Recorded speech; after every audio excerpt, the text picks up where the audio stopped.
प्रिय विद्यार्थियों, मैं doctor Uma Barrett, associate professor Sanskrit. आज हम भारतीय संस्कृति के विषय में अध्ययन करेंगे।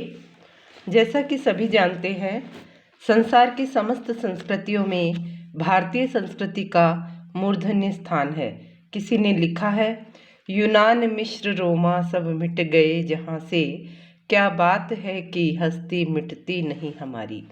यह पद्य भारतीय संस्कृति की गौरव और महत्व को प्रतिपादित करता है। समपूर्व क्री धातु त प्रत्यय करने पर संस्कृति शब्द की निष्पत्ति होती है। इसका सामान्य अर्थ आत्मा और चित्त के परिष्करण से है। संस्कृति के लक्षण के विषय में विद्वानों में अनेक मत है। डॉक्टर संपूर्णानंद के शब्दों में समान अनुभव से उद्भूत पदार्थ ही संस्कृति है।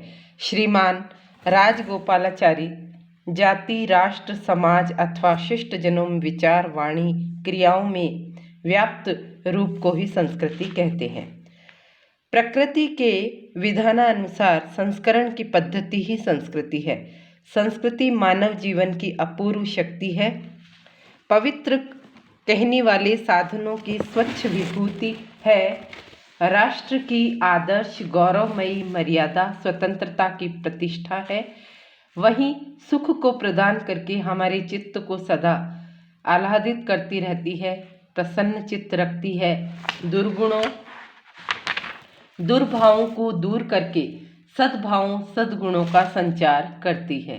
दुख और अज्ञान के अंधकार को दूर करके सुख और ज्ञान की ज्योति प्रकाशित करती है। वैयक्तिक, सामाजिक, आर्थिक, राजनीतिक जीवन में, कला, शिक्षा, धार्मिक कार्यों में संस्कार की कामना से लोगों को अभ्युदय मार्ग की ओर प्रशस्त करती है।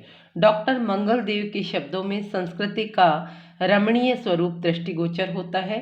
किसी भी देश अथवा समाज के विभिन्न जीवन व्यापारों अथवा सामाजिक बंधनों में मानवीय दृष्टि में प्रेरणादायक आदर्शों की समष्टि ही संस्कृति है। वस्तुतः इसी के द्वारा समस्त सामाजिक जीवन का उत्कर्ष और उन्नति संभव है। इसी के माध्यम से विभिन्न सभ्यताओं के उत्कर्ष एवं अपकर्ष का भी अनुमान लगाया जा सकता है। अधिक क्या कहें, संस्कृति ही वस्तुतः सेतु विद्रतिरेषां लोकानां संभेदाय। इस प्रकार संस्कृति की अवधारणा है कि जीवन की आर्थिक, सामाजिक, राजनीतिक, कला, शिक्षा, धर्म आदि क्षेत्रों में उन्नति कारक चित्त की संशुद्धि और चिंतन व्यापार ही संस्कृति है। आंग्ल भाषा का कल्चर शब्द का अर्थ भी संस्कृति शब्द के अर्थ के समान ही इतना गूढ़ नहीं है। कल्चर शब्द में मानव समाज के रहन सहन, वेशभूषा आदि परिगणित होते हैं। बाह्य अलंकारों से सुसज्जित व्यक्ति ही आंग्ल या अंग्रेजी भाषा अनुसार कल्चर्ड माना जाता है। वहाँ अंतः शुद्धि अथवा आत्मशुद्धि की आवश्यकता नहीं है। इसीलिए टी.एस. इलियट महोदय ने कहा है, कल्चर पद से मेरा अभिप्राय है एक ही स्थान पर रहते हुए पुरुष विशेष के अब समुदाय के रहन सहन के प्रकार से है। अब हम संस्कृति और धर्म की बात करें तो कुछ लोग, जैसा कि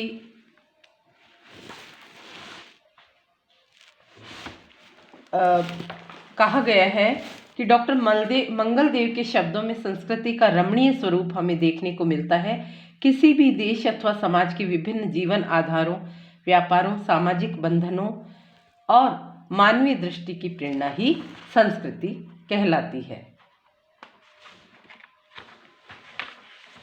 यदि हम संस्कृति और कला की बात करें तो संस्कृति और कला में भी बहुत ही अंतर है, प्रगाढ़ संबंध है। कुछ विद्वान इस प्रकार से प्रदर्शित करते हैं, परंतु यह बात उतनी समीचीन नहीं, क्योंकि प्रत्येक सुसंस्कृत श्रेष्ठ कलाकार ही हो यह आवश्यक नहीं है। कहीं कहीं पर असंस्कृत अनैतिक पुरुष भी कला में पारंगत देखे जाते हैं। संस्कृति और शिक्षा की बात करते हैं तो शिक्षा भी संस्कृति का एक अभिन्न अंग है। अच्छी शिक्षा ही लोगों को सुसंस्कृत बनाती है, किंतु यहाँ भी एक नियम है कि शिक्षित लोग भी अनाचारी, दुराचारी, भ्रष्टाचारी और असंस्कृत होते हैं। संस्कृति प्रायः शिक्षित एवं अशिक्षित दोनों को समान रूप से प्रभावित करती है।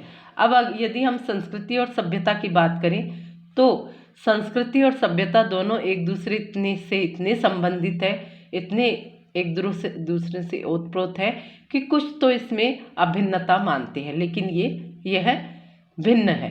संस्कृति हम जहाँ आत्मोत्थान, आत्मा की उन्नति की द्योतक है, तथा सभ्यता मानव शरीर के मनोविकारों को प्रदर्शित करती है।